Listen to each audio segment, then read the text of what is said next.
감사합니다. 우리 시간 함께 하나님의 말씀 보도록 하겠습니다. 우리 구약성경 요나서 3장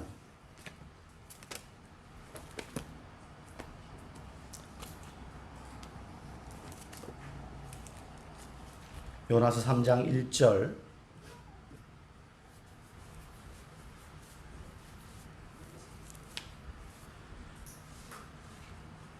혹시 여러분 추우신 분 계십니까? 춥지는 않으시죠? 네. 요나서 3장 1절에서 우리 10절 3장 전체인데요. 구약성경 1289페이지 한 절씩 교독하시고 10절은 다 같이 읽도록 하겠습니다. 여호와의 말씀이 두 번째로 요나에게 임하니라 이르시되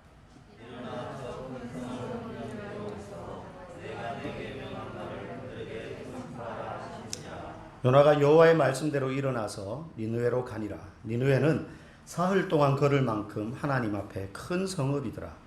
요나가 그 성읍에 들어가서 사흘 동안 하나님의 왕의 처소에 40일이 지나면 니느웨 사람들이 하나님을 믿고 금식을 선포하고 높고 낮은 자를 막론하고 굵은 베옷을 입은지라.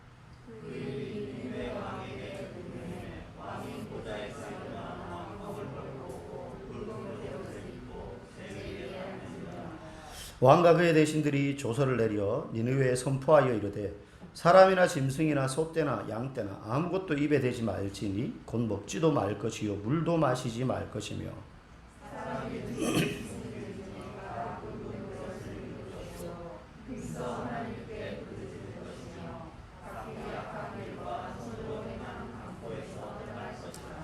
하나님이 뜻을 돌이키시고 그 진노를 그치사 우리가 멸망하지 않게 하시리라. 그렇지 않을 줄을 누가 알겠느냐 한지라. 하나님이 그들이 행한 것 곧 그 악한 길에서 돌이켜 떠난 것을 보시고 하나님이 뜻을 돌이키사 그들에게 내리리라고 말씀하신 재앙을 내리지 아니하시니라. 아멘. 회개를 기다리시는 하나님이라는 말씀의 제목으로 함께 나누기를 원합니다. 지난주 이제 한 주 쉬고 다른 본문을 보고 이제 요나서 오늘 8번째 시간입니다. 3장 이제 전체를 보는데요. 흐름을 여러분 기억하실 겁니다. 요나서 이야기는 매우 간단하죠. 요나라는 선지자에게 하나님께서 니느웨라는 아수르라는 요나의 국가, 요나의 민족인 이스라엘 민족을 괴롭히던 적국, 큰 나라입니다. 대제국입니다. 그 당시에 막 세력이 팽창하던 그 아수르에 의해서 늘 괴롭힘을 받는데 그 아수르의 수도가 니느웨입니다. 거기 가가지고 회개의 메시지를 전하라. 요나는 마음에 들지 않죠. 그 말이. 우리를 괴롭히던 나라인데, 그죠? 망하면 망했지. 왜 저 나라가 망하지 않도록 그냥 회개 안 하고 나쁜 짓 하다가 하나님 앞에 심판받아야 되는데 그렇게 되지 않도록 회개의 메시지를 전하라 라는 명령을 받았으니 요나는 하기 싫은 겁니다. 그래서 거부하고 멀리 도망가려고 배를 탔다가 풍랑을 만나고 하나님이 보내신 풍랑이죠. 태풍이죠. 결국 바다에 던져져서 큰 물고기 뱃속에 들어가게 됩니다.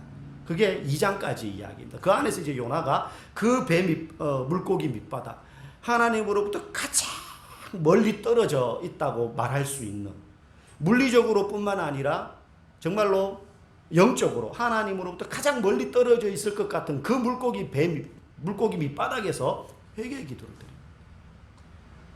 하나님으로부터 가장 멀리 떨어진 공간일 것 같지만 사실 그 자리가 그때 하나님과 가장 가까운 자리가 되는 겁니다. 1대1로 하나님을 만나게 되는 거죠. 그제서야. 그리고는 이제 하나님께서 물고기를 명하셔서 니느웨 쪽으로 물고기를 이끄시고 요나가 육지로 이제 살아나오게 됩니다. 하나님께서 오늘 본문에 보니까 요나에게 두 번째로 말씀하십니다. 똑같은 말입니다. 처음에 1장에서 요나를 부르실 때 니느웨에 가서 회개 메시지를 전해라. 그걸 다시 이야기하면서 이제 가서 전하라고 하시죠. 그래서 요나는 니느웨 그 성에 들어가서 하나님의 메시지를 선포합니다. 그런데 아직도 요나의 마음에는 불만이 가득 차 있어요. 아직도 이렇게 여차저차해서 지금 메시지를 전하지만 어쩔 수 없이 하나님께서 말씀하신 그 명령이 동의가 되지 않아요. 아직도 저 니느웨가 망해버렸으면 좋겠다라는 마음이 있는 거죠. 그래서 오늘 본문에 보니까 니느웨라는 성이 대제국의 수도니까 얼마나 큰 도시겠습니까? 성경에 표현해 보니까 3일 동안 걸어가야지, 이쪽 끝에서 이쪽까지 가려면 3일을 걸어가야 다 갈 수 있을 정도의 큰 도시인 거예요. 평택보다 크지 않을까 싶어요. 어떤 의미에서는. 평택 이쪽 끝에서 저쪽 끝까지 뭐 우리가 3일까지 갈 일이 있습니까? 걸어간다 그래도. 뭐 하루면 가지 않겠어요? 천천히 가도? 그럴 것 같아요. 그런데 3일을 걸어가야지 다다를 만큼 큰 도시인데 오늘 본문에 보니까 요나는 하루만 다녔어요. 하루만. 그러니까 3분의 1만 설렁설렁 다니면서 듣든지 말든지 그런 마음인 거예요. 그러면서 뭐라고 전했습니까? 40일이 지나면 니느웨가 무너질 것이다. 40일의 기간이 있는 거죠. 40일 후에, 그러니까 40일 동안 너희가 회개하지 않으면 하나님이 이 성을 무너뜨릴 거다. 무너뜨릴지도 몰라가 아니고 무너뜨릴 거야 이겁니다. 근데 사실 요나의 마음의 소리는 어떨까요? 40일 뒤에 무너졌으면 좋겠다 이거죠. 기회를 주니까 너희들 회개해 이게 아니고, 전하라고 하니까 전하긴 하는데 난 너희들 무너졌으면 좋겠어. 그냥 회개 안 하고. 이게 요나의 마음인 거예요 지금. 그러니까 마음의 소리와 실제 입으로 내는 소리가 다릅니다. 우리도 그럴 때 있잖아요. 하나님한테 기도하는데 내가 마음으로 진짜 바라는 것과 입으로 내뱉는 기도가 다를 때가 있습니다, 여러분. 그렇지 않습니까? 기도로는 얼마나 아름다운 기도를 우리가 많이 할 수 있습니까? 그런데 정말로 진짜 기도는 뭡니까? 내 마음에 있는 걸 말하는 거죠. 그래서 여러분 시편을 보면 야, 이거를 하나님 앞에 어떻게 기도할 수 있지라고 싶은 내용들이 많아요. 막 누군가를 저주하는 기도도 있고요. 여러분 기도할 때 마음으로는 그 사람이 믿고 그래도 기도할 때는 어떻게 합니까? 하나님 저 원수를 사랑하게 도와주세요. 마음으로는 하나도 안 사랑하고 싶은데 기도니까 그렇게 해야 될 것 같아. 우리도요 마음의 소리와 입으로 내뱉는 하나님 앞에 드리는 말이 다를 때가 있습니다. 지금 요나가 그래요. 진짜 싫거든요. 저건 무너졌으면 좋겠는데. 요나는 지금 그 고생을 하고도 마음으로 아직도 하나님의 뜻에 동의를 못하고 있는 겁니다. 선지자인데도 불구하고. 여러분 사람의 마음의 속성이 그래요. 저와 여러분 누구도 예외가 아닙니다. 보이는 사람의 말은 우리가 무서워할 때가 있습니다. 그죠? 나보다 힘이 세고 높은 자리에 있고 상급자이면 그 사람이 하는 말 무서워하죠. 근데 보이지 않아서 그런지 몰라도 하나님은 무서워하지 않는 경우가 많습니다. 하다못해 우리는 사람도 아닌 단속 카메라도 무서워합니다. 우리는 그거 없으면 그냥 슝 지나가요. 싹 둘러보고. 근데 그거 하나 달려있다고 속도를 쫙 줄입니다. 그래서 가끔은 하나님이 오늘날에도 구약 성경 때처럼 구름 속에서 부악 나타나셔가지고 지켜보고 있다 막 이렇게 한 번씩 말씀해 주시면 우리가 정신 바짝 차리고 죄도 덜 짓고 그렇게 살지 않을까 싶기도 해요. 지금 하나님은 우리가 요나서를 보면 거의 요나의 멱살을 잡아 끌고 지금 일시키는 겁니다. 요나는 하기 싫어 죽겠어요. 그 말씀에 순종하기 싫어요. 망해버렸으면 좋겠다 싶은 저 나라에게 회개의 기회를 줘가지고 망하지 않을 어떤 그런 계기를 준다는 게 너무 싫은 거예요. 그런데 하나님이 풍랑 일으키고 물고기 준비하고 다시 토해내게 하고 두 번이나 말씀하시고 해가지고 거의 요나의 멱살을 잡아 끌다시피 해가지고 지금 니느웨 갖다 앉혀놓은 거예요. 전해라 이제. 너 이제 어디 갈 데도 없잖아. 전하라는 거죠. 그런데도 요나는 마음으로는 동의를 못해요. 몸은 와 있지만 입으로는 지금 나불나불거리지만 마음으로는 지금 전혀 동의가 안 되는 거예요. 근데 요나 욕할 게 없이 이게 우리의 모습의 한 부분입니다. 우리도 신앙생활 하면서도 내가 가지고 있는 지식, 내가 가지고 있는 편견, 그리고 내가 한 경험이 전부인 줄 알아요. 여러분 우리가 어떤 결정과 판단을 내릴 때 여러분들이 10가지의 결정해야 될 일이 있으면 그 중에 얼마나 정말로 기도해서 판단하고 결정을 내리십니까? 그 중에 내 지식과 경험과 내가 가지고 있는 노하우를 바탕으로 해서 판단 내릴 때가 참 많잖아요. 그걸로 해서 합리적인 결정 내릴 수가 있지만 하나님이 우리의 인생을 인도하시는 방법은 내가 생각할 때 가장 합리적이다라고 생각되는 것으로만 우리를 인도하시는 게 아니거든요. 분명히. 때로는 하나님은 말도 안 되는 방향으로 우리의 인생을 몰아가실 때가 있어요. 요나 보십시오. 요나 입장에서 이건 말도 안 되는 일이거든요. 자기한테는. 근데 하나님이 거의 멱살 잡아 끌고 지금 가는 거예요. 요나는 이 일이 즐겁지 않아요. 선지자인데도. 요나는 이 발걸음이 가볍지 않아요. 지금. 우리도 요나처럼 고집 부릴 때가 있어요. 내 지식, 내 경험, 내 편견으로 누군가를 판단하고 그러다가 요나처럼 하나님께 멱살 잡혀서 끌려갈 때가 있습니다. 어쨌든 요나가 동의하지 못하지만 하루 정도 다니면서 건성으로 절한 거죠. 40일이 지나면 너희들 그동안 회개 안 하면 하나님이 이 성 무너뜨릴 겁니다. 그 회개의 메시지에 니느웨 사람들의 반응이 놀랍습니다. 그들이 회개하기 시작합니다. 오늘 본문 8절에서 10절 이 짧은 세 절 내에 회개하다라는 뜻의 이 돌이키다라는 의미를 담고 있는 슈브라는 히브리어 단어가 4번이나 등장해요. 회개하다라는 말의 히브리어 뜻은 돌이키다 이 뜻이. 그냥 몸과 마음은 그대로인 채 말로만 그리고 눈물만 쏟으면서 용서해달라고 하는 게 회개가 아니고 실제 행동이 돌아서야 되는 거죠. 가던 그 길을 멈추고 다시 되돌아가는 게 회개거든요. 그 말이 4번이나 반복돼요. 그들의 회개의 모습이 어떻습니까? 높고 낮은 자를 막론하고 왕에서부터 짐승에 이르기까지 모두 굵은 베옷을 입고 먹지도 않고 물도 못 마시겠어요. 뭐 고기 같은 거 이런 거 그거 당연히 먹으면 안 되죠. 완전히 금식하며 그들이 회개하기 시작합니다. 그런데 가만히 뜯어보면 이 니느웨 사람들의 회개를 그들이 이제 하나님을 믿고 그들이 구원받는구나. 심판을 면하기는 하지만 그들이 하나님의 백성이 된다든지 하는 그런 구원의 회개는 아니라는 것을 우리가 살펴봐야 돼요. 니느웨 왕이 이 사실을 알고 자기 백성들에게 조서를 내려서 이렇게 회개해라. 그리고 회개하면서 이렇게 기도해라 라고 8절에 이야기합니다. 거기 보니까 이렇게 말해요. 너희가 악한 길과 손으로 행한 강포에서 떠나라. 악한 길과 손으로 행한 강포, 손으로 행한 강포라는 말은 포악한 행위를 말합니다. 강압적으로 누군가를 착취하고 두들겨 패고 했던 것을 말해요. 제가 1장 처음에 이야기했는데 이 아수르라는 나라가 어떤 나라인가? 제국으로 확장되면서 주변 나라들을 정복하는데 너무 잔인하고 폭력적인 방법으로 다른 나라들을 잡아먹었다고 이야기했어요. 유화 정책을 펴서 자기들에게 순종적인 백성으로 만드는 게 아니고 칼과 힘으로 그들을 굴복시키고 완전히 나라를 말살시키는 그런 정책을 폈어요. 그런데 다른 나라에 대해서만 그랬던 게 아니고 이 아수르는 자기 나라 내에도 이런 문화가 일반적으로 퍼져 있었어요.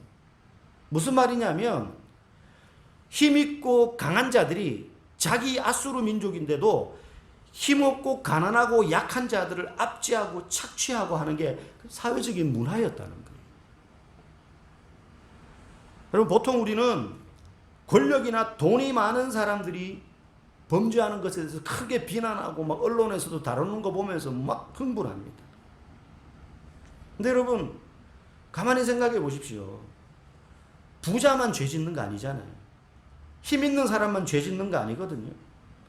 가진 자는 많이 가진 만큼 큰 죄를 지을지 모르지만 정도는 달라도요.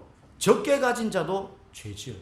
나보다 더 적게 가진 자에 대하여, 나보다 더 가난한 자에 대해서, 나보다 더 약한 자에 대해서 우리도 착취하고 무시하고 비난하고 정죄하고 억압해요.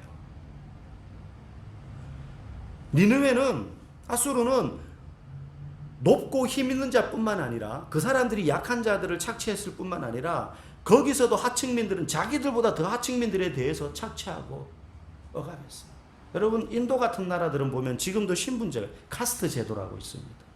법적으로는 민주사회가 되어가지고 현대사회가 되어서 법적으로는 그 카스트 제도를 인정하지 않아요. 그런데 일반 실제 삶에서는 아직도 제일 높은 승려 계급이 뭐 브라만 계급, 또 그다음 뭐 노동 그 밑에 또 무슨 계급, 크샤트리아 이름 모르겠어요. 하여튼 4계급이 있는데 그 4계급의 사람들이 자기보다 낮은 계급의 사람들을 억압하고 착취해요. 그리고 제일 밑에 낮은 네 번째 단계 말고 그 밑에 또 있어요. 불가촉 천민이라 그래가지고 그 사람은 그냥 짐승이 짐승. 지금 현대판 억압하고 착취해요. 길 가다가 그 사람들이 자기보다 신분 높은 사람들에 대해서 해서는 안 될 행동하면 거기서 때려 죽여도 괜찮아요. 지금도. 이때는 어땠겠습니까? 여러분, 가난한 자가 자기보다 더 가난한 자를 무시하고 업신여기는 거예요. 우리도 길 가다가 길에 있는 노숙자를 보면 불쌍한 마음보다는 무슨 마음이 먼저 들 때가 있습니까? 혀를 차고 비난합니다. 얼마나 게을렀으면 저 지경이 됐나.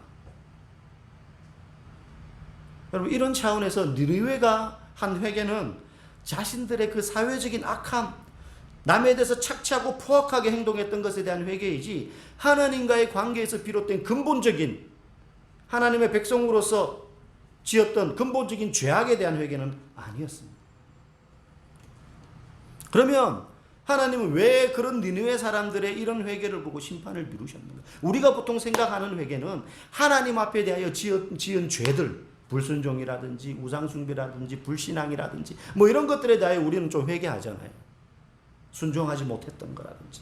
근데 이 니느웨 사람들 애초에 하나님을 알지 못하는 사람들이, 그러니까 그들이 자각하고 하나님에 대하여서 이거는 죄야라고 생각하고 지은 죄들이 아니라 그들이 일반적으로 살면서 지었던 포악과 억압과 착취 이런 것들에 대한 회개였거든요.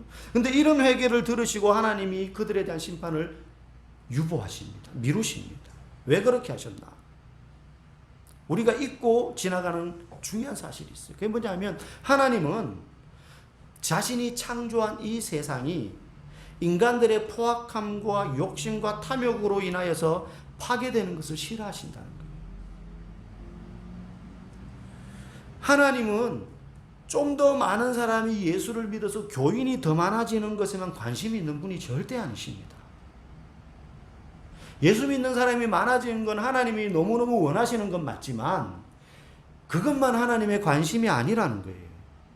하나님이 친히 창조하신 이 창조 세계, 이 세상 전반에 하나님은 관심이 많으세요. 여러분, 우리가 잘 아는 요한복음 3장 16절 말씀, 하나님이, 우리 같이 한번 암송해 볼까요? 뒷부분. 하나님이 세상을 이처럼 사랑하사 독생자를 주셨으니, 거기까지. 하나님이 어디를 사랑했어요? 하나님이 세상을 사랑하셨어요. 그 세상 속에 물론 저와 여러분들이 포함되지만 나만 세상이 아니잖아요. 사람만 세상이 아니잖아요. 이 세상을 하나님이 사랑하셨다는 거예요. 이 세상을. 짐승도 사랑하셨고 나무도 사랑하셨고 별도 사랑하셨고 산도 사랑하셨고 공기도 사랑하셨고 하나님이 지으신 모든 걸 사랑하신 거예요. 근데 죄 때문에 그게 파괴되기 시작한 거예요. 죄 때문에 욕심이 생기고 그 욕심으로 인해서 인간이 무분별하게 개발하고 지구온난화 문제를 유발시키고 뭐 미세먼지니 지금 코로나19도 그렇잖아요. 이 세상은 하나님의 심판으로 인해서 불타 없어질 세상이 아닙니다.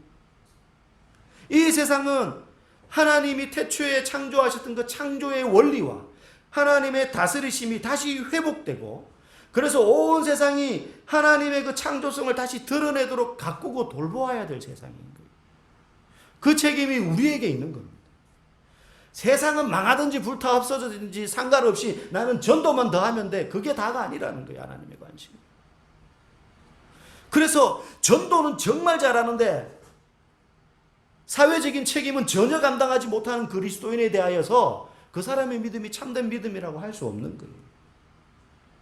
아무데나 쓰레기 버리고 침 뱉고 가로수 열매 막 따고 예를 들자면 그러면서 전도는 열심히 하는 걸 보고 하나님이 너 정말 잘한다 그렇게 하실 것 같으세요? 아닙니다. 불의와 억압, 약자에 대한 착취, 가난하고 병든 자들의 아픔, 가진 자들의 횡포 인간의 탐욕으로 인해서 무너져가는 자연의 균형이 원래의 아름다운 모습으로 이루어가도록 되돌아가기를 하나님은 간절히 원하세요. 그래서 이 땅의 교회와 성도는 이러한 세상의 불합리한 일들에 대해서 눈 닫고 그저 전도만 하는 것이 아니라 가난한 자들을 구제하고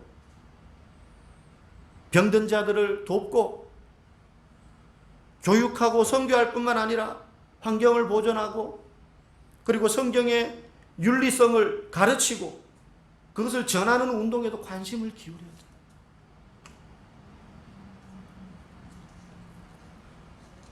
성경이 말하는 기독교인의 기본적인 도덕성 이런 것들 회복해야 되는 겁니다. 세상의 법도 무시하고 인간관계 속에 있는 건강한 인간관계의 법칙도 무시하고 그저 막 전도만 열심히 하고 기도만 잘하면 되는 거 하나님이 절대 기뻐하시지 않습니다. 물론 그거 잘해야 되죠. 하나님은 니느웨 사람들이 하나님을 믿지 않기 때문에 회개하고 하나님을 믿으라고 요나를 보내신 게 아닙니다. 그들의 포악한 모습, 인간의 윤리를 무시하는 폭력성을 버리기를 원하셨던 겁니다. 그러면 믿지 않는 그들에게도 그런 것을 원하신다면 저와 여러분들에게 그걸 더 원하시지 않겠어요? 너희들이 더 그걸 잘해야 된다. 가족들에게, 성도들에게, 또 이웃과 직장에서 자신의 지위와 신분을 이용해서 행해지는 무례함과 언어폭력, 비윤리적인 태도 등을 하나님은 회개하라고 우리에게 말씀하십니다. 회사에서 혹시 어떤 책임을 맡고 계신 분들 계십니까? 최종 책임자라든지 중간관리자라든지 부하 직원들에게 무례하게 대하면 안 됩니다. 인간관계 속에서 말하다 보면 서로 기분 나쁠 수는 있어요. 의도치 않게. 근데 그걸 일부러 의도해서 인격적으로 무시하거나 그래서는 안 되는 거죠. 예수 믿는 사람이. 부모라고 해서 자녀들을 대할 때 인격적으로 무시하거나 고압적인 자세로 일관해서는 안 됩니다. 따끔하게 훈계하고 견책하고 그 말을 들을 때 부모도 가슴 아프고 듣는 자녀도 기분이 나쁠 수는 있어요. 그런데 그 자녀를 인격적으로 무시하거나 폭력을 행사한다든지 고압적인 태도로 일관한다든지 그래서는 안 되는 거죠. 별거 아닌 것 같죠. 하나님은 그런 것에 관심을 가지고 계십니다. 왜? 우리의 신앙은 그저 하나님에 대해서 어떤 태도로 우리가 하나님을 대하는가 뿐만 아니라 우리의 모든 삶 속에서 이 세상에 대하여 그리고 이 세상에 속한 사람들에 대하여 어떻게 대하는 것까지 다 포함되어 있는 것이기 때문에 신앙은 그저 하나님 앞에서 예배 잘 드리고 기도 열심히 하고 헌금 잘하고 전도만 잘하면 내 신앙은 문제없는 신앙이 아닙니다. 하나님이 만드신 이 세상에 대하여 사람들에 대하여 내가 어떤 태도로 대하는가 그것도 신앙의 중요한 일부분이에요.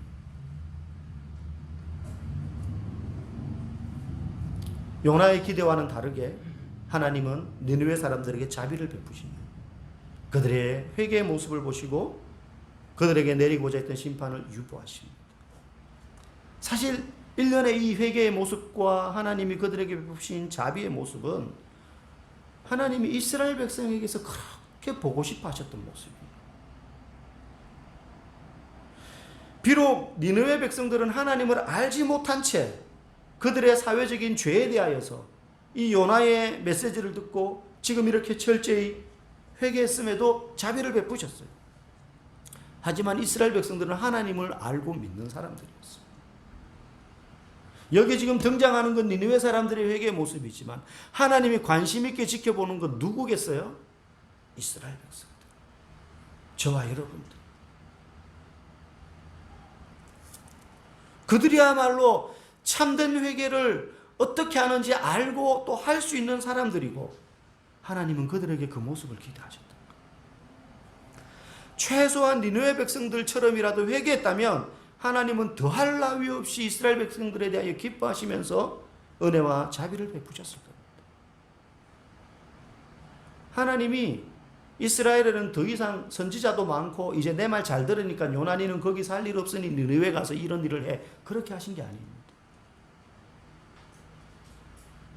여러분 하나님의 마음이 어떤지 아시겠어요? 가끔 부모들이 이제 이웃집 아이들 중에 막 예의 바르고 보면은 막 이제 옆집 아저씨인데도 나한테 인사하고 또 그 집 부모에게 존댓말 쓰고 막 순종하는 모습 보면 막 이쁘잖아요. 내 자식이 아닌데도 애가 기특하네. 가정교육 참 잘 받았네. 그러면서 내 새끼를 보면 이건 막 오징어 짬뽕 같아요. 막 애가 막 천지 막 분간도 못하고 막 그러면 혹시 그럴 때 이제 속을 어휴 우리 애가 쟤를 반이라도 닮았으면 그런 마음이 문득문득 스쳐 지나갈 때가 있죠. 절대 입 밖으로 내뱉으면 안 되고 마음으로만 해야 될 생각이지만 지금 하나님의 마음이 그런 거예요. 요나에게 두 눈 똑바로 뜨고 보라고 지금 시청각 교육을 하고 계신 거예요. 하나님 지금 니느웨를 교보제로 쓰고 계신 겁니다. 누구 보라고? 누구 보고 배우라? 누가 배우라고요? 이스라엘 백성들 배우라고. 요나야, 봤냐? 내 속이 지금 말이 아니다. 네가 저주하고 비난하고 벌레처럼 여기는 저 원수놈의 국가 니느웨 사람들, 저 포악한 이방인, 저 사람들도 내 말을 듣고 네가 건성으로 전하는 그 회개의 메시지를 듣고 저렇게 회개한다. 내가 진짜 보고 싶은 게 내 자녀들이 너희들이 저렇게 회개하는 거다. 근데 너희들은 왜 그렇게 안 하니? 얼마나 많은 선지자들을 내가 보냈냐? 요나와 동시대에 활동했던 선지자들이 지금 실시간부로 그때 이스라엘에서 활동하고 있었어요. 내 속이 타들어간다 지금. 하나님은 우리에게도 동일하게 말씀하십니다. 회개의 손가락을 남이 아니라 너를 향해 뻗어라. 너의 그 숨겨진 포악함, 남을 향한 날선 비판과 편견들, 하나님에 대한 불성실함을 회개해라. 네가 회개하기만 하면 나는 자비를 베풀겠다. 이미 준비되어 있다. 내 마음을 알겠니? 이게 동일하게 우리에게 하시는 하나님의 음성입니다. 뭘 회개해야 됩니까? 우리의 입술의 비방과 거짓말, 마음과 생각으로 지은 은밀한 죄, 편견을 갖고 상대방을 판단하며 정죄한 것, 세상을 향하여 세상의 부정부패를 향하여 욕지거리를 내뱉었던 것들. 사실 이거 말한 거 막 특별히 포악한 사람들만 짓는 죄가 아니에요. 우리가 날마다 짓는 죄들이. 여러분, 날마다 우리는 그래서 회개의 자리로 나아가야 됩니다. 하나님은 오늘 말씀의 제목처럼 매일 우리가 회개하기를 기다리십니다. 하나님은 우리가 하나님 제가 주님을 위해서 이런 거 했어요 저런 거 했어요 라는 그런 기쁨의 열매도 기다리시지만 날마다 우리의 죄를 돌아보고 우리의 본성을 뒤집어 엎으면서 하나님 용서해 주십시오. 제가 이렇게 허물이 많습니다. 제가 이렇게 연약합니다. 그래서 주님 없으면 저는 하루도 살 수 없습니다. 이 고백을 듣기를 기다리십니다. 그렇게 회개하는 자에게 하나님은 자비를 베푸실 것이고 심판을 유보하실 뿐만 아니라 그 심령의 정결과 은혜를 베푸셔서 참된 부흥을 일으키는 거예요. 여러분, 참된 부흥은 날마다 하나님과 동행하는 삶입니다. 그게 참된 부흥입니다. 매주 토요일이 되면 저는 이제 주일 준비를 마무리합니다. 주보며 뭐 올릴 것들, 또 설교, 그리고 교회 청소 뭐 이런 거 쭉 다 합니다. 정리정돈. 다 마친 후에 이제 한 5시, 6시 집에 가기 전에 본당에 올라와서 기도합니다. 주님, 나의 부족함, 연약함, 순종치 않음을 회개합니다. 나의 고집과 불신을 내려놓습니다. 그리고 내일 있을 주일 예배를 위해서 기도합니다. 성도들의 마음이 열려지고 전하는 자의 입술이 둔하더라도 듣는 자들이 은혜롭게 듣게 하시고 콩떡같이 전해도 찰떡같이 알아듣게 해주시고 뭐 그런 기도해요. 회개 기도와 함께. 여러분, 매일 아침 잠자리에 들기 전 이런 진실한 회개 기도를 우리가 했으면 좋겠어요. 그걸 통해서 우리에게 자비로 응답하시는 하나님을 깊이 만나시기를 주님의 이름으로 간절히 축복합니다. 기도하겠습니다.